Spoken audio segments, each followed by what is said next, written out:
காங்கிரஸ் நாடாளுமன்ற குழு தலைவர் சோனியா காந்தி எழுதியுள்ள கட்டுரையை த ஹிந்து நாளேடு வெளியிட்டுள்ளது.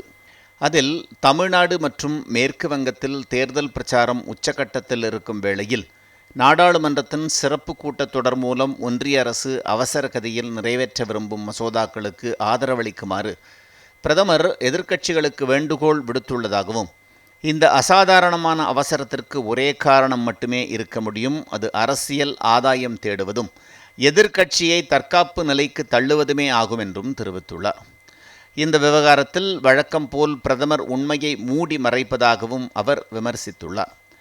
பெண்கள் இடஒதுக்கீடு மசோதா 2023ஆம் ஆண்டு நிறைவேற்றிய போது அதனை உடனடியாக செயல்படுத்துமாறு காங்கிரஸ் கோரியதாகவும், ஆனால் அடுத்த மக்கள் தொகை கணக்கெடுப்புக்கு பிறகு 2029ஆம் ஆண்டில் இதனை செயல்படுத்தும் வகையில் இந்த மசோதா நிறைவேற்றப்பட்டதையும் அவர் சுட்டிக்காட்டியுள்ளார். தற்போது பெண்கள் இடஒதுக்கீடு சட்டம் நிறைவேற்றப்படுவதை விரைவுபடுத்த ஒன்றிய அரசு துடிப்பது ஏன் என்று கேள்வி எழுப்பியுள்ள சோனியா காந்தி, சட்டமன்ற தேர்தல்கள் முடியும் வரை காத்திருந்துவிட்டு அனைத்து கட்சி கூட்டத்தை நடத்தி இது குறித்து விவாதிக்க வேண்டும் என்றும் வலியுறுத்தியுள்ளார்.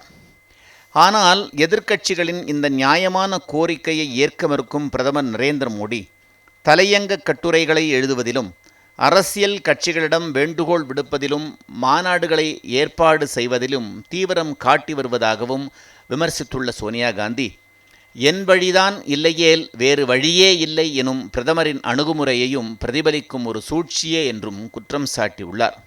நாடாளுமன்ற சிறப்பு கூட்டம் ஏப்ரல் 16ஆம் தேதி தொடங்கும் நிலையிலும் ஒன்றிய அரசு திட்டமிட்டுள்ள மசோதா குறித்த விவரங்கள் எம்பிக்களுக்கு இதுவரை தெரிவிக்கப்படவில்லை என்றும் சோனியா காந்தி சுட்டிக்காட்டியுள்ளார்.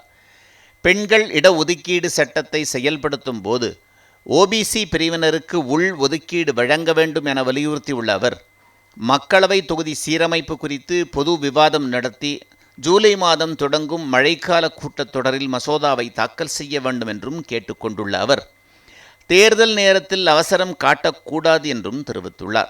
பெண்களுக்கான இடஒதுக்கீடு என்ற போர்வையில் தொகுதி மறுவரையறையை அமல்படுத்தவே ஒன்றிய அரசு ஆர்வம் காட்டுவதாகவும் தெரிவித்துள்ள சோனியா காந்தி, தற்போது கிடைத்துள்ள தகவல்களின்படி போதிய ஆலோசனைகள் இல்லாமல் மேற்கொள்ளப்படும் இந்த நடவடிக்கை மிகவும் ஆபத்தானதாகவும் அரசியல் அமைப்பின் மீதே தொடுக்கப்பட்ட ஒரு தாக்குதலாகும் என்றும் விமர்சித்துள்ளார்.